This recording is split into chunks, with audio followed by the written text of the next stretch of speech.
ලංකාවේ ටෙලිනාට්‍ය ඉතිහාසය ඇතුලේ අපි දැකපු අද්භූතම ඒ වගේම බුද්ධිමත්ම චරිතය කවුද කියලා ඇහුවොත් අපිට ලැබෙන එකම උත්තරය තමයි ජෙහාන් ප්‍රනාන්දු.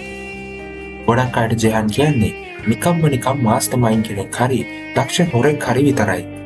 හැබැයි ජෙහාන් කියන්නේ ඊට වඩා ගොඩාක් ගැඹුරු චරිතයක්. එයා මේ සිස්ටම් එක කියවන විදිය, මිනිසුන්ගේ ඔළුව එක්ක සෙල්ලම් කරන විදිය, ඒක කලාව. අද මම කතා කරන්නේ ජෙහාන් ප්‍රනාන්දු කියන මේ අදෘශ්‍යමාන නිසා අපිට උගන්වන ජීවිත පාඩම් කීපයක් ගැන. පළවෙනි එක මිනිස්සුන්ව කියවීම. ජෙහාන් කියන්නේ සාමාන්‍ය අපරාධකාරයෙක් නෙවෙයි. එයා සෝෂල් ඉන්ජිනියර් කෙනෙක්. ජෙහාන් දන්නවා මිනිස්සු වැඩ කරන්නේ කොහොමද කියලා.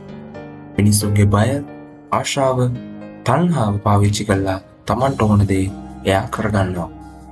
එයා අපිට කියලා දෙන පළවෙනි පාඩම තමයි observe more than you speak. ජෙහාන් හැමතිස්සෙම ඉන්නේ අවධානයේ.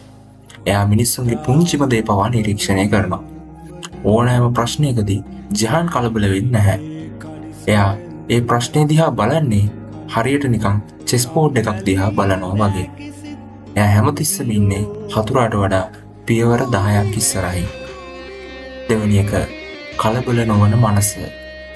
ජෙහාන්ගේ චරිතය ඇතුළේ තියෙන ලොකුම ස්ටෝයික් ගුණය තමයි emotional control. එයාට කොච්චර ලොකු ප්‍රශ්නයක් ආවත් එයා ඒක පෞද්ගලිකව ගන්න නැහැ. ජෙහාන් දන්නවා හැඟීම් වලට ඉඩ දුන්නොත් බුද්ධිය වැඩ කරන්නේ නැහැ කියලා. එයා ජීවත් වෙන්නේ කිසිම දෙයකට ඇලෙන්නේ නැති මිනිහෙක් විදිහට. එයාට ගෙයක් නැහැ, ස්ථිර පවුලක් නැහැ. අන්තිමට නමක් පවා නැහැ. මේ ඩිටැච්මන්ට් එක තමයි ඔහු ශක්තිමත් කරන්නේ. අහිමි වෙන්න දෙයක් නැති මිනිහෙක්ව ලේසියෙන් වටන්න බෑ. තුන්වෙනි එක මේක තමයි අපි ආසම කරන ජෙහාන්ගේ සෙල්ලම. එහෙම නැත්නම් the game එක. ජෙහාන්ට සල්ලි කියන්නේ දෙවෙනි දෙයක්. එයාගේ නියම සතුට තියෙන්නේ මේ ගේම් එක ඇතුලේ. අමාරු ප්ලෑන් එකක් සක්සස් කරලා ඒක ඇතුලේ මිනිස්සුන් හසුරුවන එක තමයි එයාගේ ජයග්‍රහණය.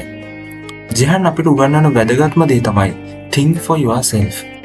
සිස්ටම් එක අපිට දෙන රාමුව ඇතුලේ හිර වෙන්නේ නැතුව ඒ රාමුවෙන් එළියට ගිහින් හිතන්න ජෙහාන් අපිට පෙන්නලා දෙනවා. එයා නීතියට වඩා බුද්ධිය විශ්වාස කරන මිනිසෙක්. ජෙහාන් ප්‍රනාන්දු කියලා කියන්නේ මට අනුව නම් වීරයෙකුත් නෙමෙයි. එයා මේ ලෝකේ කියන කුඹි ගුහාව ඇතුලේ තමන්ගේම නීති හදාගෙන ජීවත් වෙන මිනිසෙක්. ජෙහාන්ගෙන් අපිට ඉගෙන ගන්න ගොඩාක් පාඩම් තියෙනවා. ඒකෙන් කිහිපයක් විදිහට තමයි මම මේ පාඩම් 3 ඉගෙනන්නේ. ලෝකේ කොච්චර අවසහගත වුණත් ඔයාගේ මනස සංසුන්ව තියාගන්න පුළුවන් නම් ඔයාට ඕනෑම සෙල්ලමක් දිනන්න පුළුවන්.